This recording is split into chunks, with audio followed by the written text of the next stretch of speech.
లోకంలో ఎప్పుడైనా సరే గొప్పగా అందాన్ని చెయ్యగలిగినటువంటి గొప్ప ఆభరణం ఏదో తెలుసా? ఓర్పు, క్షమ. ఓర్పుని మించిన ఆభరణము లోకమునందు ఇంకొకటి లేదు. అంత గొప్ప ఆభరణం అయితే అది వద్దని ఎవరంటారు? ఇది ఎవరు పెట్టుకున్నా చాలా బాగుంటారండి అన్నారు అనుకోండి. ఇది ఈశ్వరదత్తం. ఎవరు పెట్టుకున్నా బాగుంటుందంటే అందరూ పెట్టుకోవాలనుకుంటారా? కానీ ఈ ఆభరణానికి ఒక విచిత్రమైనటువంటి విశేషం ఉంది. ఏమిటది అంటే, కొంతమంది దృష్టిలో ఆ ఆభరణం ఉన్నవాళ్ళు చేతకానివాళ్ళు, ఓర్పు పట్టినవాడు చేతకానివాడు. కొంతమందికి ఒక ఆయన చాలా ఓర్పుగా ఉన్నాడు అనుకోండి, ఓర్పు గొప్పది అని ఓర్పు పట్టాడు. ఇంకొక ఆయన అంటాడు ఆయన చేతకానివాడండి, అందుకని ఆయన ఏమీ చేయలేడు ప్రతీకారం, అందుకని అలా ఊరుకున్నాడు. ఆయన ఏం ప్రతీకారం చేయడం చేతకానివాడు కాడు. ఆయన గొప్పతనం ఆయన ఓర్పులో ఉంది. అది గమనించలేకపోవడం నీ చిన్నతనం అంతే. అంతేకాని అది ఆయన తక్కువతనం కాదు.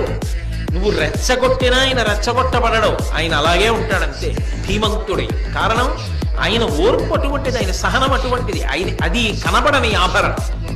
మనిషికి గొప్ప ఆభరణం ఏది? ఆ సహనమే.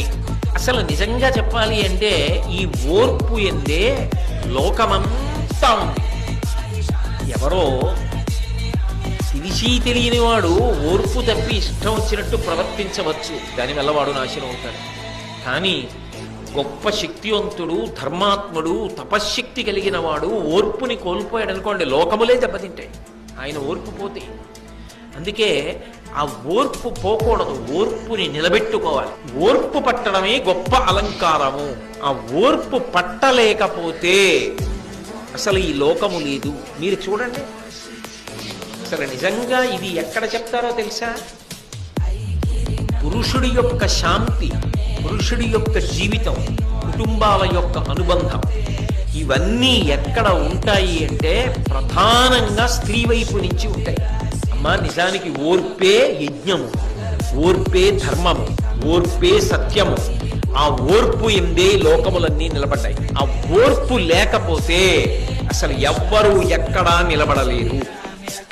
అందున ఎంత ప్రధాన స్థానమునందున్నాడో అంత ఓర్పు అవసరం. ఎందుకనంటే తప్పులు చేసేవాళ్ళే ఎక్కువ ఉంటారు. ఎప్పుడు వాళ్ళని భరించుకుంటూ రావాలంటే ఎంత ఓర్పు ఉండాలండి? చాలా ఓర్పు ఉండాలి. ఆ సహనం అనేటటువంటిది అంత అవసరము సుమా. ఎవరు భరించవలసి ఉంటాడో వాడు కట్టు తప్పేదనుకోండి, ఇంకేం నిలబడతారు? వ్యవస్థ నిలబడదు. అందుకని ఓర్పు అన్నది అంత ప్రధానం.